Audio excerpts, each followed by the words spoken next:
Zoé de la Ronde sent qu'on la regarde. Elle lève la tête. Son père l'observe à partir du seuil de sa chambre. Dans sa main, Zoé dissimule rapidement le petit canif bleu qui est devenu son confident. Défiante, elle soutient le regard chagriné de son père. Un curieux mélange de tristesse et d'incompréhension qu'elle connaît. Elle se mordit la lèvre inférieure et détourne les yeux. La mine défaite de son père décuple sa détresse intérieure. Le silence insoutenable se dresse comme une barrière infranchissable entre eux. À quoi parler servirait-il? Tout a déjà été dit. Michel, mal à l'aise, jette un œil sur la photo placée sur la commode avant de virer sur ses talons. Un rictus déforme le visage de Zoé, qui contemple à son tour la photo prise le jour de ses 16 ans. Elle ne reconnaît plus cette jeune femme rayonnante qu'elle a été. Du revers de la main, elle essuie les larmes qui se pointent au coin des yeux. Depuis 1 an, tant a changé. Personne ne peut m'aider, se désole-t-elle, en frôlant l'épiderme de son bras avec la fine lame du couteau, son complice depuis 8 mois. Elle sent déferler ses émotions telle une vague de tsunami et ne se maîtrise plus. Le contact du métal qui déchire sa peau, c'est sa bouée de sauvetage.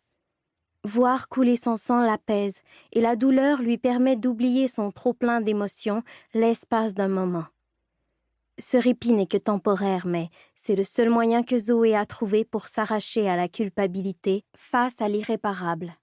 Un mal de vivre la ronge, la détruit et la consume comme le feu d'une chandelle. Pour retrouver l'équilibre, Zoé sait qu'elle doit partir le plus loin possible. Voilà 1 mois, elle a pensé se réfugier à Churchill, chez son cousin Christophe.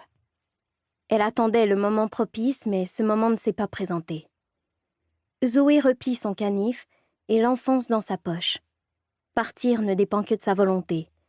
Soudain, elle comprend. Il lui faut agir tout de suite avant de changer d'idée. Le 10 octobre 2016. Maintenant. Elle s'empresse de rassembler sa tablette électronique, son téléphone et quelques effets personnels dans son sac à dos en daim.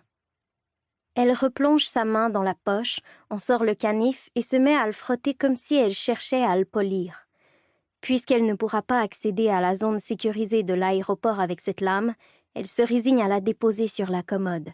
Zoé enfile ses bottes et son parka. Juste avant d'ouvrir la porte, elle lance à l'intention de son père assis dans le salon. « Je sors, ne t'inquiète pas. » La mort dans l'âme, Zoé fuit la maison familiale de la rue Guy, les yeux voilés par les larmes qui restent figées. D'un pas rapide, elle se rend à l'arrêt d'autobus sur le boulevard Saint-Laurent. Peu après, assise au fond du véhicule, elle frissonne à chaque courant d'air créé par la porte qui ne cesse de s'activer.